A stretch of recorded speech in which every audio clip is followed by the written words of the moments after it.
Patuloy na nagbibigay serbisyo, pag-asa at saya.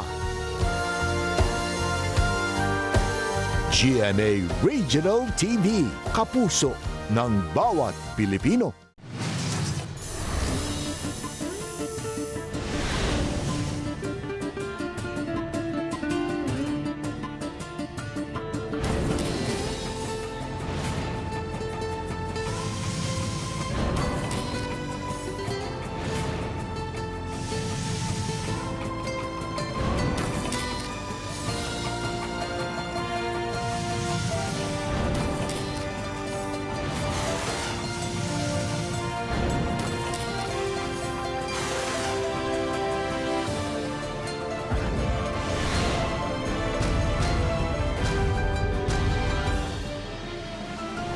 Ang GMA Regional TV, Balitang Bisdak. Mayong hapon na kining inyong GMA Regional TV, Balitang Bisdak. Ang bugtong kasaligan, kasandigan o kanangpan sa mga Bisaya. Ako si Bambi Nalsan. Nga maghatod sa labing dako ug mga nagunang balita nga mahinungdanon sa Central ug Eastern Visayas. Ug live sa GMA Complex sa Dakbayan sa Sugbo, ako si Alan Domingo. Patay sa COVID-19 ang 17 anyos kaunang na ospital tungod sa kidney failure. 5 kasakop sa PMO Lapu-Lapu City na discharge na o sa kanila nisaysay sa kasinatian. Exclusive, 65 anyos ka langyaw nga ginusarang nagpuyo, gitabangan sa mga silingan. 40 anyos nga anak sa COVID-19 patient sa Sitio Zapatera, Barangay Luz, napalgang patay. Kapin sa 200 kasugbuanong OFW nga tuyo nga gipapauli niabot na o gilaho sa hotel aron i-quarantine. Ani ay pinalahi nga paagi sa disinfection o ang monitoring sa mga barangay gamit ang drone. Stormtroopers kaabag sa kapulisan sa ilang border checkpoint.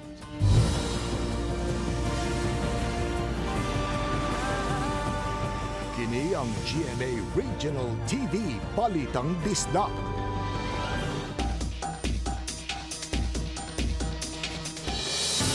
Usa ka 17 anyos nga lalaki sa dakbayan sa Karkar nga adunay sakit sa kidney, hitaptan sa COVID-19 og namatay. Samtang gibenduan sa gobernador ang tanang mga health personnel sa kalungsuran sa pagtutok silang monitoring sa mga tao ilabi na kadtong adunay influenza-like illness. Ano ang report? Ang usa ka mortality nga positive nga napuno sa province of Cebu, 17-year-old nga lalaki gikan sa Barangay Guadalupe, Karkar, Cebu. Mao kini gipahibaw ni Governor Gwen Garcia sa nadugang nga kaso sa COVID-19 sa probinsya sa Sugbo. Ang batanong lalaki sa Barangay Guadalupe, Karkar City, ang ikaapat nga COVID positive sa probinsya sa Sugbo. Di nasuta human migawa sa resulta niadtong Abril 27 usa ka adlaw human siya mamatay. Samtang mimando na og contact tracing ang gobernador sa mga tao nga nakaduol sa batan-on nga nakaras. Nasayran ang COVID casualty sa Karkar City adunay sakit sa kidney nga gidala sa Vicente Soto Memorial Medical Center. Ang iyang diagnosis mao ang pulmonary congestion leading to nephropathic COVID positive. Samtang gibanduan ni Governor Garcia ang mga municipal health officers nga mas mag-agresibo sa reporting sa mga tao nga adunay sari o ILI. Gikinahanglan nga mas agresibo ang inyong reporting. I am tasking you, mga MHOs o CHOs, to please get our BHWs, kani sila, nasayod ba ni sila? Kung kinsa gyud ang giubog, gisipon, gihilantan sa tagsa-tagsa ka barangay. Kauban si Marlon Milgaso, ako si Alan Domingo. Balitang Bisdak. Sa laing balita, o sa ka-25 anyos nga buntis nga taga-Cogon, Cordova, may reklamong gisikop o gibalhog sa police station. Bisan pa man kung matod niya, nangayon na siya og pasaylo ngadto sa mga barangay officials. Si Luan Birondira sa report. Sukad niadtong Sabado sa hapon, dinhina sa atubangang bahin sa police station, gipahimutang ang 25 anyos nga si Irish Kimberly Ornopia, taga Purok Singkamas, Cogon, Cordova, tungod sa hulga sa COVID-19. Og 4 ka buwan usab siyang nagsabak, wala siya gibalhog sa regular nga selda aron matipon sa ubang mga dinakpan. Gipasabot ni Police Lieutenant John A. Slayog, hepe sa Cordova Police, gisita si Irish Kimberly sa mga kawani sa barangay Cogon niadtong Sabado sa hapon. Human migawas kini sa ilang panimay, nga wa magdala sa iyang quarantine pass og wala magsulob og mask.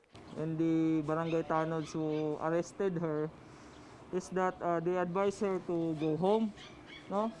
Nga instead kuan murag ipang sagitan ko na sila na malikas sa ilaha, then they put her under arrest. Apan gitataw ni Irish nga wala siya miluwat og daotang pong batok sa mga kawani sa barangay. Ug gani nagpakiluoy pa siya nga pasayloon. Gipugos ra ko nila nga mag-public apology.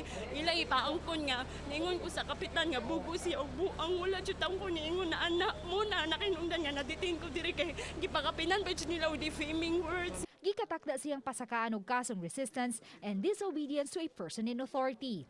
Uban ni Godfrey Rilien, Luan Merondina, Balitang Bisdak. 5 kamasakop sa DMO na discharge na sa tambalanan. Usa kanila mipaambit siyang kasinatian. Mabalik si Luan Merondina sa exclusive report.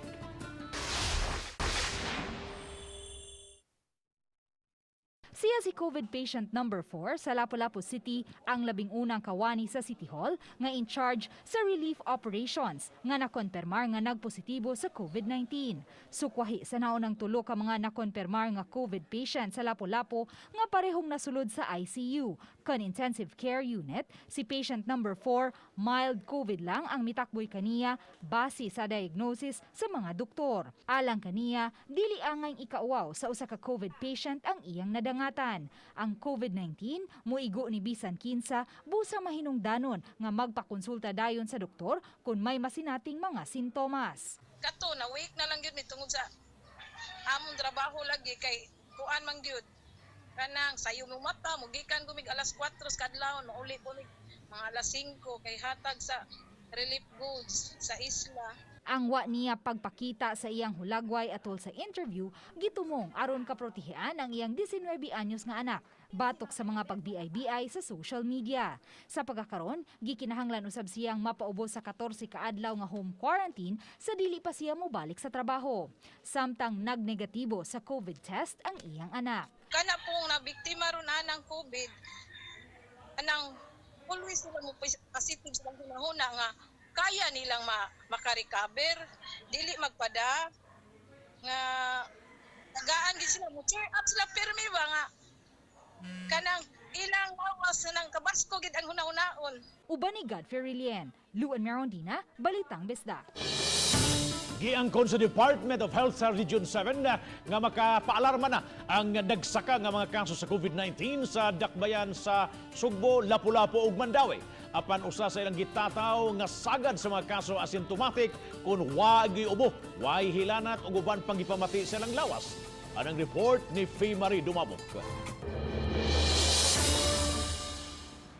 Gipasabot sa Department of Health sa Central Visayas atol sa virtual press conference nga sagad sa nasutang nagpositibo sa COVID-19 way simptomas sa maong balatian. Buti pasabot nga sayo nga nasayran og tungod niini dali silang naatiman. Matod sa DOH7 sa matag usa ka gatos ka mga kaso sa dakbayan sa Sugbo, duha lang sa gitakbuyan niini ang nakabsan sa kinabuhi tandi sa ubang nasod nga daghan ang nakalas. Nakatabang usabang massive testing sa mga dapit din na ang kaso sa COVID-19 aron masayran og sayo ang mga nagpositibo sa balatian. Are actually sick na admitted sa hospital as compared now that this community. So, the change in setting would also tell you a change in the profile of those persons. This is, they are younger, they are healthier, majority of them are less symptomatic, some of them even do not have symptoms. Samtang gitataw sa DOH7, may mga doktor man ug nurse nga nagatiman sa mga pasyente sa COVID-19 nga nangasakit, apan negatibo sila sa swab test. Gipasalig sa DOH7 nga dunay igong mga healthcare workers ang rehiyon bisan kun daghan na ang gibuksan nga mga quarantine facility dinhi sa Sugbo. Gitagana ang facility alang sa mga mild ug asymptomatic nga mga COVID-19 patients. Samtang nakatutok na ang mga tambalanan sa mga pasyente nga nagpakita sa grabing mga sintomas sa balatian. Aduna usay mga healthcare workers sa mga quarantine facility apan dili hinuon susama kadaghan sa mga ana sa tambalanan. Areas or facilities kung kinahanglan ng higher facility. So, dili same level ang man hours of staffing, dili po the same level ang imong duties iputang sa per facility. Uban ni Cleofer Lumayag, ako si Marie Dumabok, Balitang Bisdak. Human sa usa ka buwan nga pagka-stranded dito sa Manila, nakabalik na gyud dinhi sa Sugbo ang 220 ka mga seafarers apan gipaubos gihapon sila sa 14-day quarantine sa dili pa hingpit papaulion sila mga Pinoyanan. Ano ang report?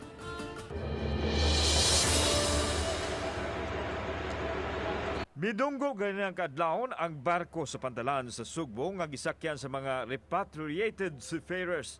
Adunay 328 ka mga pasahero ang Mercy Voyage, lakip ang 220 ka mga taga-Sugbo. Gipaubos sila sa proseso apil na ang pagsusi kanila sa mga medical frontliners. Apil kanila si Luis Gutubat gikan sa Miami, Florida nga miabot sa Manila ni adto pang Abril 3. Lagi another na po. So, all the way mo. We have to follow the rules. Para sa bayan. Tanan eh. Gidama si seafarers sa facility aron mapaubos sa 14-day quarantine bisan kung nag-quarantine na sila didto sa kauluhan. Samtang higpit nga gipabantayan ni Governor Gwen Garcia aron motuman ang mga seafarers sa quarantine period. Sulod ni ining 14 dias atong sutaon kung asa ni sila muuli pohon kung diin nga mga lungsod o dakbayan sa probinsya Susugbo kung galing aduna may taga-probinsya. Kay aron atong masultian daan ang mayor aron mapangandaman ang ilang pag-abot dito. Kauban si Marlon Melgaso, ako si Alan Domingo. Balitang Bisdak. Lain-lain diskarte ang gipatuman sa mga local government units nining padayong gubat batok sa COVID-19. Kaya pagsiguro nga kalikayan ang pagkatap sa maong batang sa virus o mapatuman sa mga residente ang pipila ka mga protocols. Anong detalye ni Nico Serino. Misting ang pamaagi sa disinfection sa lungsod sa Konsolasyon. Pagsud pa lang sa mga border sa lungsod, sama ni ining sa utlanan sa Hagubiao, Mandaue City, sugato na niini ang mga sakyanan. Giinstolar ang hose sa may skywalk aron mas dali nga mahugasan ang mga sakyanan. Gisiguro sa tagalungsod nga dunay supply sa disinfectant sa dapit ug kung mahurot gani, magpa-refill na sab sila sa fire truck sa BFP.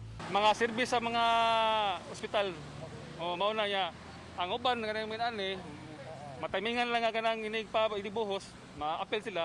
Pero ang amon yung iwan din ang kanang mga ambulansya o kanang gikan magatod sa kuha sa mga kuan ba. Mao na mong ikuan nga kuan sa mayor. Subsub kaayo ang implementasyon sa border control checkpoint.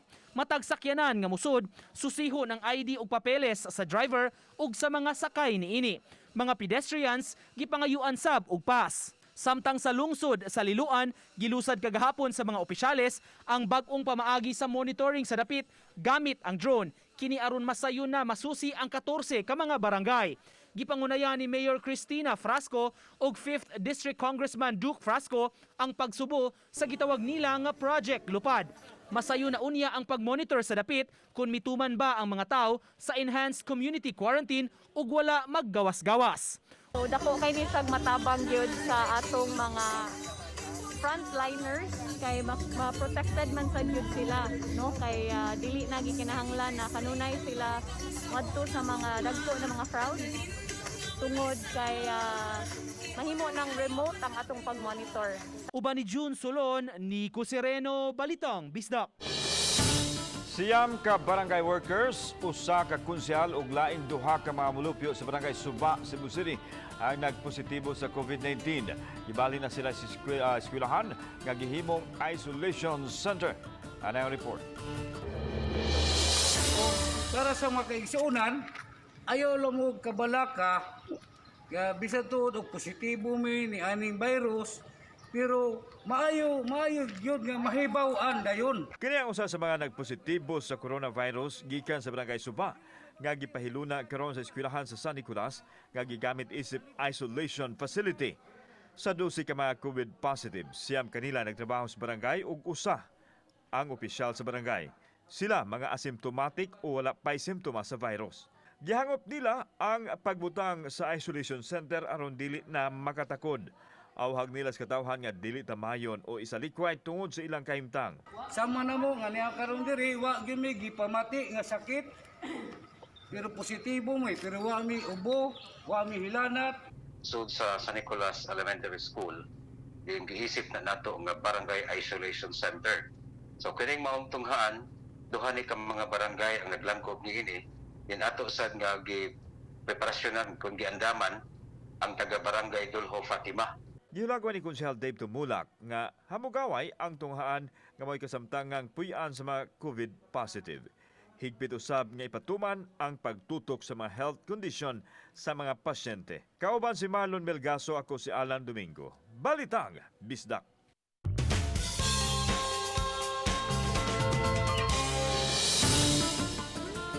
Usa ka 65 anyos nga foreigner nga nag-inusarang nagpuyo ang nangayo og tabang. Apan gawas tabang nga gihatag niya sa barangay, mitabang usab kaniya ang iyang mga silingan. Ang #SpreadKindness sa report ni Dian Sinkulan. Niining panimalay, nag-abang ang usa ka 65 anyos nga foreigner nga si Ken Farlin.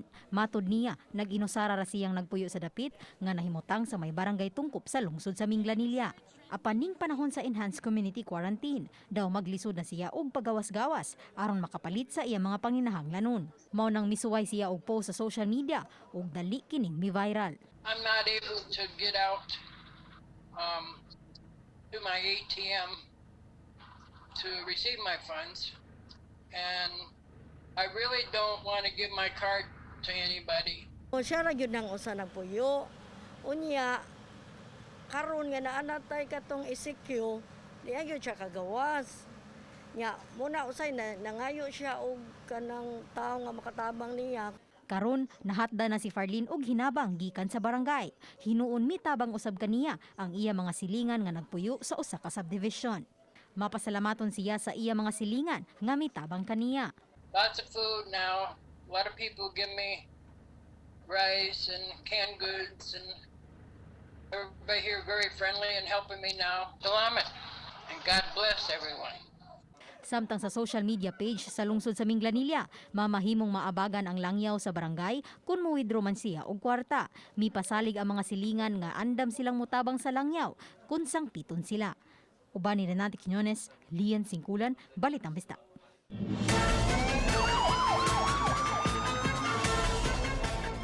Usa ka 40 anyos nga lalaki nga taga-sityo sa Patira, Barangay Luz, ning Dakbayang Sugbo ang wa na makamata o gito ang giurong na palga ng iyang patayng lawas kagahapon. Ang nakuha kini sa kaganiha rang buntag. Hinungdan nga mibati og kabaraka ang mga tao sa mong dapit tungod kay namatay man ang anak sa COVID positive patient. Giklaro hinuon sa igsuon sa namatay nga way gipamati sa lawas ang iyang igsuon og nagtuo sila nga giurong ang hinungdan sa kamatayon nini. Gilubong dayon ang naasoy nga lalaki.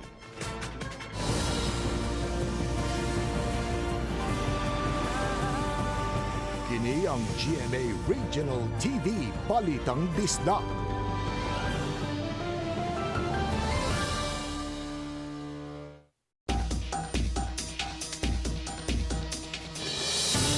Konseho sa Dakpan sa Mandawi mipasar og mga lakang pagtabang sa mga tao og mga negosyo nga hilabihang apektuhan sa krisis tungod sa COVID-19.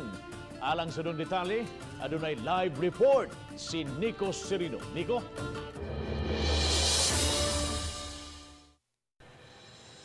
Yes, Bob, nagplano ang Dakbayan sa Mandawi mo provide og mga economic relief measures alang sa mga negosyante sa Dakbayan nga hilabihang naapektuhan niining krisis karon. Sa sesyon sa Konseho sa Mandawi, gituki ang laka nga gustong ipalabang pagtabang sa mga nagnegosyo sa syudad.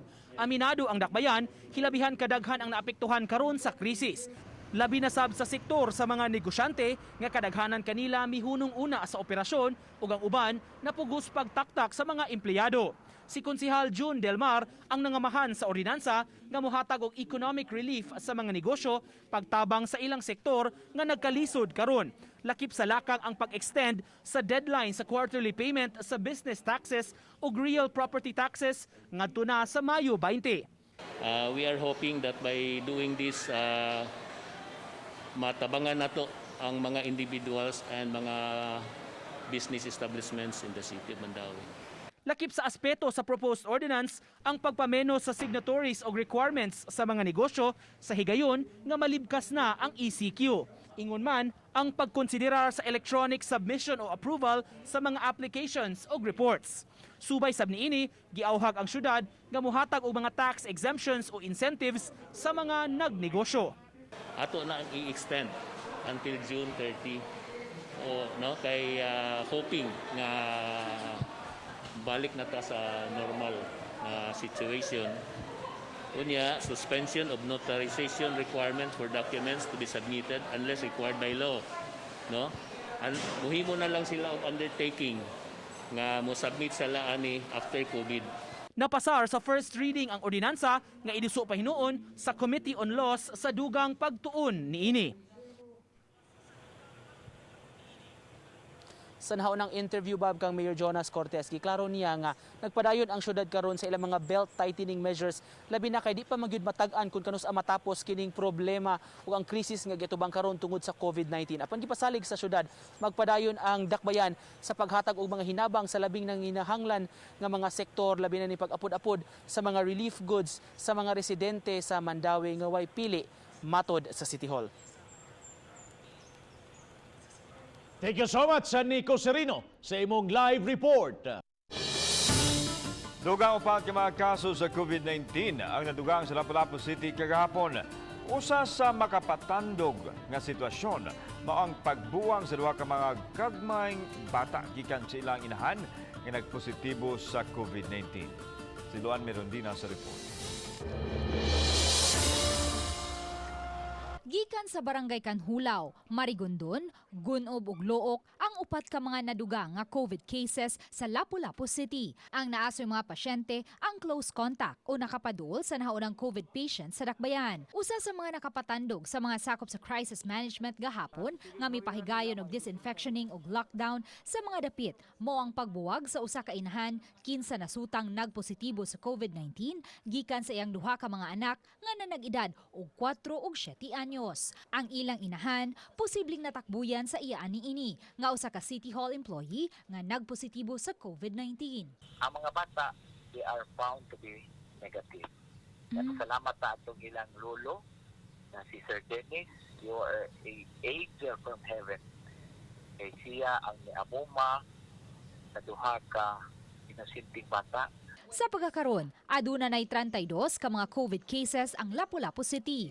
Samtang gipahibaw sa mayor nga nakakuha na sila og pagtugot gikan sa DOH nga makapahigayon og mass testing gamit ang rapid test kits. Tanaw na to sa ilang puloy-anan og walay kapasidad na mo stay at home sila, mag-quarantine sila at home. Ato silang ibutang sa ato ang facility, no? Temporarily para to test for the PCR. Once he got positive for the PCR, that's the time na ato siya ibutang sa atong isolation room. Matod sa crisis manager, gitanaw na nila karon ang mga dapit nga gi-identify nga isolation facility sa dakbayan alang sa mga COVID positive patients. Ug hayan karong simanaha, posible na kining maandam. Sa pikas bahin, gipahibaw usab sa mayor nga miuyon ang mga locator sa MEPS alang sa mass testing sa tanang mga kawani niini human sa ilang tigom sa miaging semana. Nauyunan usab nga abagahon sa mga locators ang mass testing sa ilang mga kawani. Matod sa mayor, gikinahanglang makapahigayon og mass testing aron daling ma-isolate ang mga COVID patients ug masayo ang paglibkas sa enhanced community quarantine. Uban ni Godfrey Rilien, Luan Merondina, Balitang Bisdak.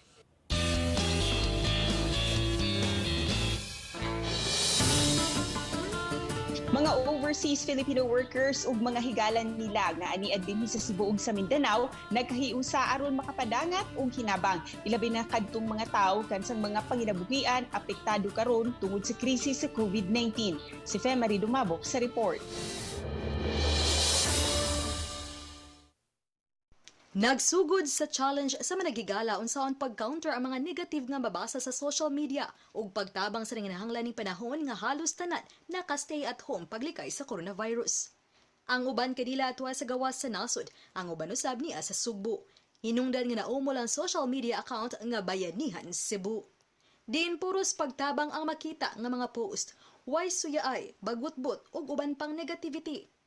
And help other people. And nakita na sad na ako and I said nga, this is what I want to do also. So, gi-share na ko iyang gi-post and I tagged another colleague and actually gi-challenge nga mo donate and pas-pas na sad kaayo siya naka-respond.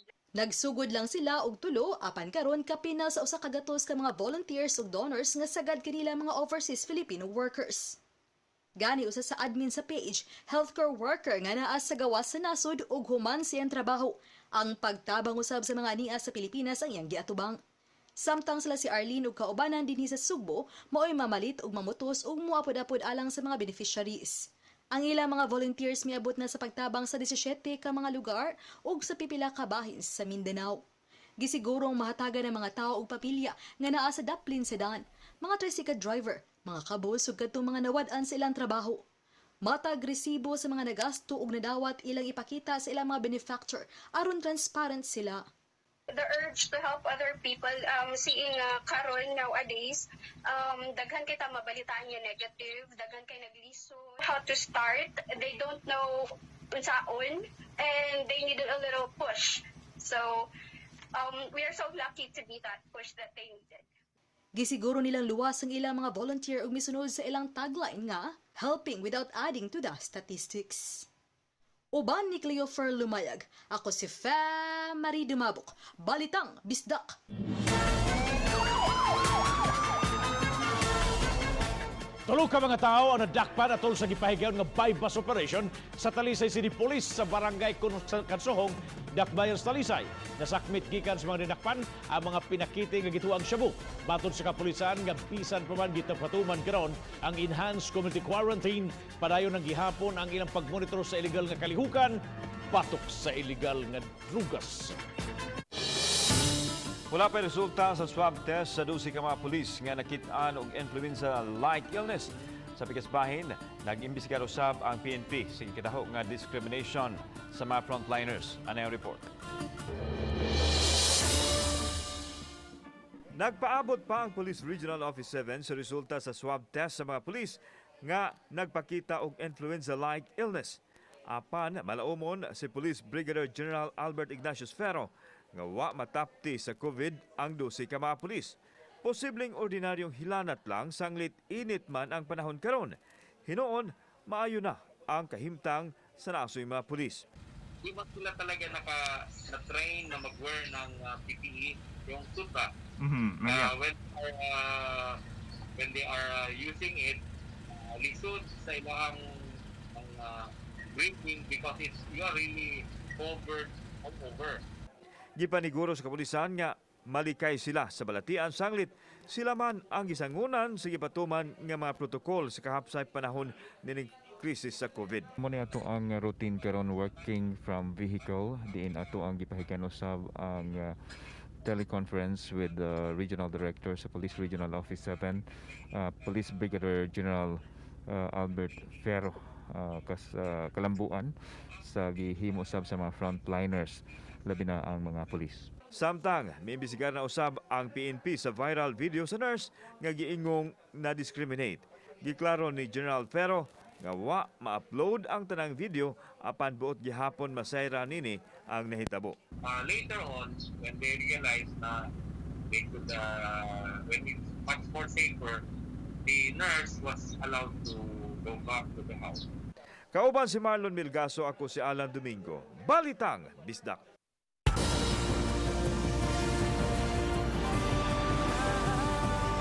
Kini ang GMA Regional TV Balitang Bisdak.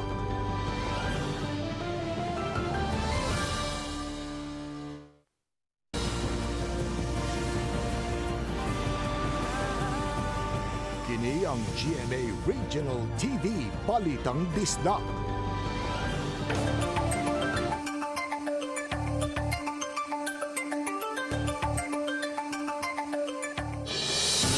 Tanagsaong iksina sa checkpoint ang nasaksihan sa mga motorista sa lungsod sa Konsolasyon.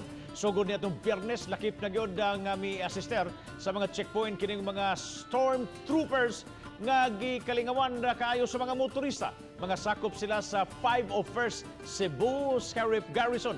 Mga usa ka unit sa Legion of Stormtroopers binasi kini sa sikat nga Star Wars series. Matod sa commanding officer sa mong grupo, Attorney Christian Pacos, nasabutan nila tali sa hipi sa lungsod ang pag-dispatch kanila. Kinarong pagpagaan sa mga eksina atol sa checkpoint. Labi ng usahay nga may mga magdili magsinabtanay sa mga otoridad o mga motorista. Muabot og 4 ka miyembro sa grupo ang moduty. Suot ang ilang costume. Malipayon ang grupo nga nakatabang sa pagpadayag sa ilang og kalipay sa mga subuanon nining panahon sa COVID crisis. At least it gives them ay kanang different ambience ba sa checkpoint. So while naghuwat sila nga ma-cleared ang ilang sakyanan makaagi,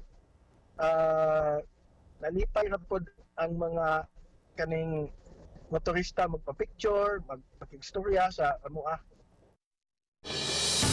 Nag-negatibo sa COVID test ang mga ginikanan og boyfriend sa 27 anyos sa babae nga na taga-Ibabaw, Cordova. Kinsa subling nagpositibo sa COVID-19 sa gipahagayong retest. Sa nakalabang simana, may padayag og kablaka mga mulupyo sa barangay Ibabaw, Human. Masayri nga subling nagpositibo sa COVID ang babaeng mulupyo silang dapit nga na-discharge human naunta kini sa tambalanan. Sa pagkakaroon, napadayon pa gi-isolate ang pasyente samtang gipaabot pa ang laing retest nga gipahigayon.